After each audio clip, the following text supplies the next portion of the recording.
En una zona de montaña como es esta nuestra de Pinares, es muy bueno que estamos acostumbrados a salir a la montaña, ya sea por ocio, ya sea por deporte, por micología o por trabajo, por diferentes motivos. Es muy importante tener una serie de conocimientos que primero nos ayuden a prevenir riesgos y en segundo lugar, y no menos importante, que nos ayuden a solucionarlos en el caso de que surja cualquier tipo de accidente y demás. Estamos con Antonio Ulloa Reynoso, que es médico e instructor de salvamento en montaña. Buenos días, Antonio. ¿Qué tal? Buenos días. Nos estás impartiendo unos cursos teórico-prácticos de cómo actuar, cómo prevenir, cómo hacer. La primera pregunta sería, ¿cómo surge esta iniciativa? ¿Quién contacta contigo para dar estos cursos? Sí, esta iniciativa surge a partir de un curso que hicimos de gestión de emergencias en montaña. Entonces contactó con nosotros Fernando del club de Dos Caminos El Peor. Entonces ellos asistieron a ese curso, un grupo de miembros, ¿no?, del club, hicieron el de gestión de emergencias en montaña y luego un pequeño taller de formación para senderistas. Entonces, a raíz de ese curso, pues surgió la idea de planificar aquí, organizar aquí un curso. Digamos, realmente el curso podríamos definirlo como intervención en zonas aisladas e difícil acceso. De hecho, nosotros esa formación, ¿no?, para prestar asistencia a una zona aislada de montaña, el medio natural, pues la dividimos como en 3 módulos, ¿no?, en 3 bloques. Por una parte, tú tienes que primero localizar a la víctima, por tanto, hemos explicado 4 nociones básicas, ¿no?, de cartografía, de cómo se maneja el mapa, saber localizar una coordenada en el mapa, tanto que dar las coordenadas que tiene un punto como que te den la coordenada y tú localizar ese punto en el mapa, que es fundamental para poder localizar al herido. Luego veremos también una formación muy básica. Imagínate que es una zona de cierta dificultad de acceso, entonces cómo se construye una línea de seguridad, ¿verdad?, para llegar hasta la víctima, o incluso si la víctima pues la metemos en una camilla, pesa mucho, entonces cómo se construye un polipasto, ¿no?, que es un dispositivo para desmultiplicar la fuerza y tener que tirar con menos fuerza para subir el mismo peso a través de una serie de poleas, muy sencillo. Y luego ya nos meteremos, obviamente, una vez que tú has accedido, ¿verdad?, porque la has localizado y has podido acceder a la víctima, pues luego veremos lo más importante, que es primeros auxilios, que nosotros le llamamos con recursos de fortuna o con medios improvisados, ¿no? Tú tienes unos medios muy limitados en la montaña, tienes lo que llevas en tu botiquín y luego lo que puedes encontrar a tu alrededor, ¿verdad?, con los medios disponibles sería, ¿no? Entonces veremos pues lo más importante, ¿no?, en una víctima, que es que cómo se hace una reanimación cardiopulmonar, cómo se trata una hemorragia grave, que son las lesiones más importantes, luego cómo se tratan otras lesiones, como pueden ser cómo se inmoviliza un cuello, una extremidad, y luego también cómo podemos evacuar a ese herido, entonces cómo se construyen camillas de fortuna con lo que tengamos a mano, ¿no? Desde tu ropa y un par de palos haces una camilla, con un esquí, 2 esquís haces una camilla, también con 2 palos y una cuerda, o incluso solo con una cuerda. Ayer la construimos y luego veremos al repasar. Una camilla con una cuerda puede ser perfectamente válida para trasladar a una víctima, siempre que esa víctima, por supuesto, no tenga una lesión grave, una lesión medular. Cuando una víctima tiene una lesión medular o riesgo de lesión medular, jamás podemos trasladarla a un dispositivo de fortuna, tiene que ser un dispositivo convencional, correcto, como es un colchón de vacío, una camilla de palas o talero espinal con una dama de Elche, o si no, pues un fernoquit, un movilizador de columna, ¿no?, cuando tiene riesgo de lesión medular. Cuando es una lesión menos grave, que no tiene importancia, imagínate, ¿no?, un esguince, una persona que se siente mal y no puede caminar, pues ahí sí que puedes construir una camilla de fortuna con lo que tienes a mano y te permite una evacuación mucho más cómoda, mucho más sencilla. En cuanto a la prevención se refiere, porque aquí, como decíamos, somos muy de salir a la montaña. Ayer, apoyándote además en 450 fotografías preciosas realizadas por ti mismo, también nos explicabas las diferencias a todos los niveles que existen entre el senderismo y la alta montaña. Lo más básico, el senderismo, cuando salimos a pasear y demás, ¿cuáles son los mínimos, digamos, exigidos para que lo hagamos bien? Sí, yo creo que podemos, esta respuesta creo que podemos basarla precisamente en lo que son las 3 causas principales de accidentes, para intentar evitarla precisamente. ¿Cómo podemos hacer? Pues esos consejos que tú comentas, ¿no? Entonces, hoy en día todos los especialistas aceptan que las 3 principales causas de accidentes son, por una parte, la falta de planificación, y ahí es donde hay que hacer hincapié en la prevención que tú comentabas. Otra es la sobrevaloración personal y otra la masificación. Contra la masificación realmente no podemos hacer mucho, ¿no? Más bien lo pueden hacerlo las autoridades, pues regulando los accesos, etcétera, ¿no? Pero nosotros sí que podemos actuar, como bien decías, por una parte en la planificación y por otra en lo que es la sobrevaloración personal, ¿no? En cuanto a la planificación, una serie de consejos, una especie de decálogo, ¿no?, para salir a montaña, es primero y fundamental Nunca se puede salir a la montaña sin haber consultado la previsión meteorológica, nunca. Y evidentemente hacerle caso. Entonces, primero consultar la previsión meteorológica. Si la actividad es en invierno, en terreno nevado, es fundamental también consultar lo que se llama el boletín de peligro de aludes, ¿no? Y es fundamental, con riesgo 3 o superior, habitualmente se utiliza la escala europea de peligro de aludes que va de 1 a 5, ¿no? De menor a mayor peligro. Bueno, pues con peligro 3 o superior, quédate en casa. Eso es fundamental. Otro punto importante es, en esa incluso planificación, yo lo incluyo el equiparte adecuadamente. Tú, en función de la actividad, tienes que equiparte adecuadamente. No es lo mismo hacer una actividad en verano que en invierno, o no es lo mismo hacer una actividad en una época, pero en un terreno más difícil o más complicado o más sencillo, ¿no? Eso es fundamental. Luego es importante también, cuando tú realizas actividades en montaña, dentro, para mí, repito, de la planificación está que planifiques tu formación. Tú, si sabes que vas a hacer una montaña que requiere cierta complicación, ciertos conocimientos, tienes que adquirir esos conocimientos. El ejemplo más típico es el terreno invernal.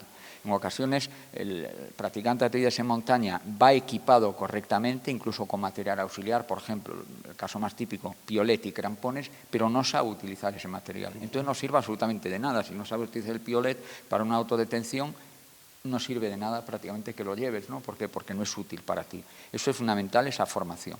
Eso en cuanto a la planificación. Luego, la sobrevaloración personal es importantísimo. Tú tienes que saber hasta dónde llegas, ¿no? Realmente yo conozco muy pocos montañeros temerarios que lleguen a viejos, ¿eh? Entonces, normalmente la gente que sube muchas montañas se ha bajado de muchas más, ¿eh? Eso es lo importante, ha renunciado a hacer montaña si ve que las cosas se complican. Entonces eso es fundamental, saber parar a tiempo, una retirada siempre es una victoria, ¿no? En este caso en montaña, antes de complicarte más las cosas.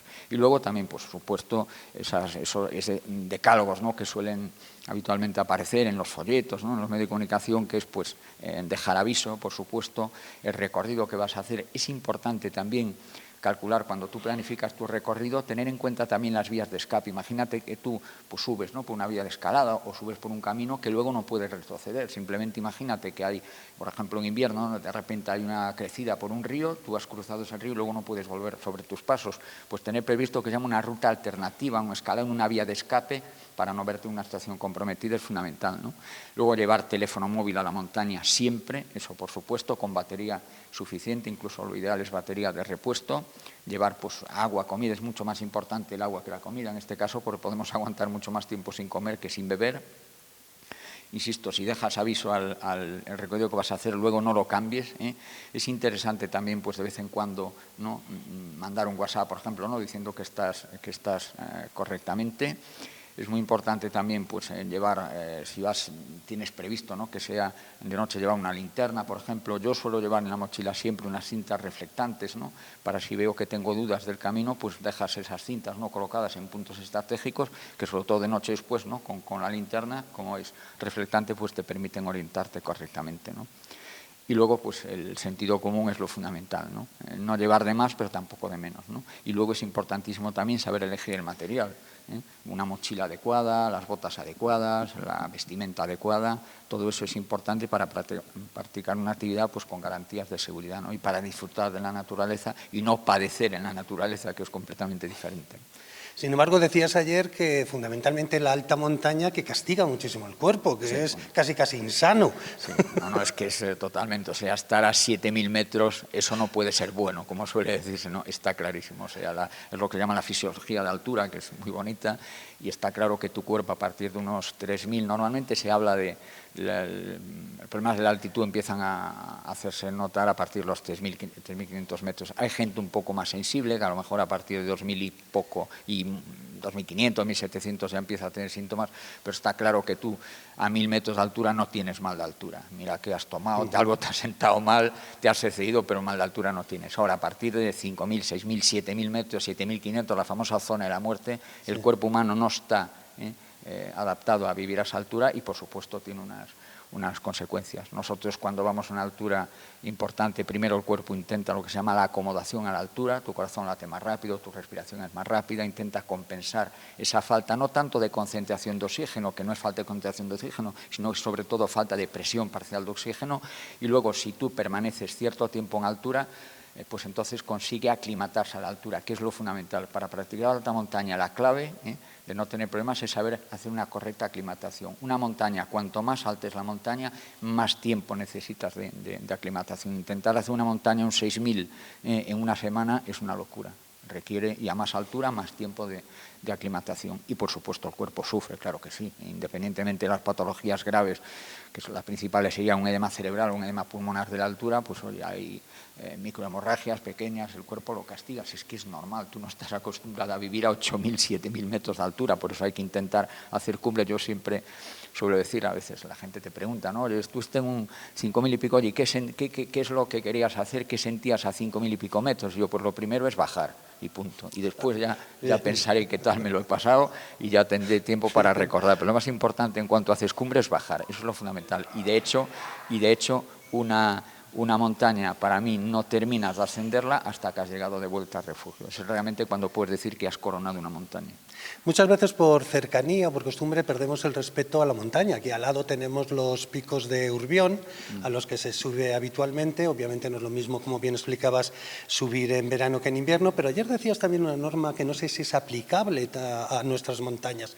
Y decías, a las 12 del mediodía, sí. Estés donde estés, vuélvete. Sí, sí, por supuesto. E incluso en el verano, que parece, hombre, el verano tiene más horas de luz, ¿no? No, el verano, por ejemplo, las tormentas vespertinas son muy frecuentes. Entonces, sí, es una máxima a las 12 de la mañana donde estés, date la vuelta. Entonces, el problema es que la montaña, para mí hay una época que yo recuerdo que había gente que decía, no, la montaña no es peligrosa, el peligro la hacemos los humanos los que vamos a la montaña. Pues yo discrepo, o sea, la montaña sí es peligrosa. Una montaña te puede arrollar una luz, puede haber un desprendimiento, te puede caer un rayo, puede haber una tormenta. La montaña es peligrosa. Nosotros lo que tenemos que hacer es, con esta actitud, intentar disminuir ese peligro para hacerlo aceptable.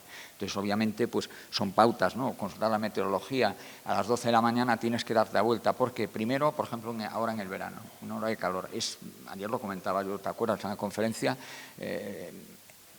tienes que practicar actividad de montaña en el verano, sobre todo cuando hace mucho calor, antes de las 11, 12 de la mañana como mucho, y después de las 6, 7 de la tarde. Estar haciendo montaña, intentando hacer un pico, el que sea el Urbión, cualquier montaña, a las 3 de la tarde es una locura, es un riesgo mucho más importante para la salud, riesgo de tener un golpe de calor. La gente, cuando hablamos de alteraciones, ¿no?, por la temperatura, siempre hace más hincapié a la hipotermia, es lo que parece que asusta más, ¿no? Pues habitualmente se muere más gente a lo largo del año por un golpe de calor, lo estamos viendo ahora este verano con la ola de calor, es muchísimo más peligroso, sobre todo en niños, en personas mayores, personas que tengan una patología de base, es peligrosísimo un golpe de calor. Además no te avisa la hipotermia hasta cierto punto, salvo casos extremos, te das cuenta, ¿no? Y el grupo se da cuenta que puedes tener un riesgo de hipotermia, te abrigas, etcétera. El golpe de calor, sin darte cuenta, te da un golpe de calor y en pocos minutos puedes tener una situación realmente grave, que si no sabes afrontarla, pues puede ser realmente peligroso.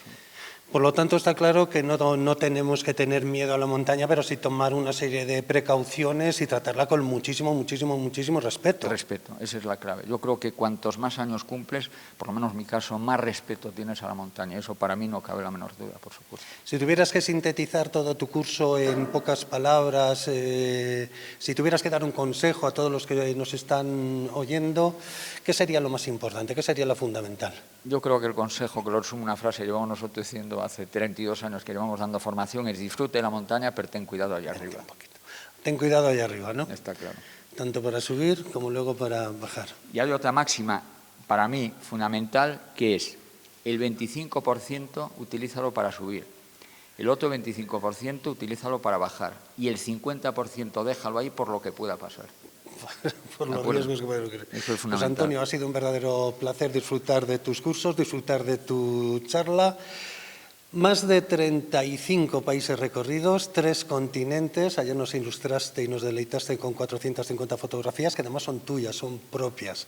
Dices que no te gusta recibir fotografías de nadie, sino que te gusta siempre que todo el trabajo sea personal. Supongo que esto no tiene límite de edad, esto es hasta que el cuerpo aguante. Bueno, sí, el límite lo tiene, evidentemente, pero lo pondré hasta que el cuerpo aguante, será el límite, está claro. Pues bien, pues ha sido un verdadero placer, muchísimas gracias, Antonio, y te esperamos con los brazos abiertos cuando quieras volver. Sí, yo espero volver a Covaleda, y muchas gracias a vosotros por vuestra sensibilidad y por acordaros y por prestar atención y cobertura a estas actividades, tanto el curso, la conferencia, como esta propia entrevista. Muchísimas gracias.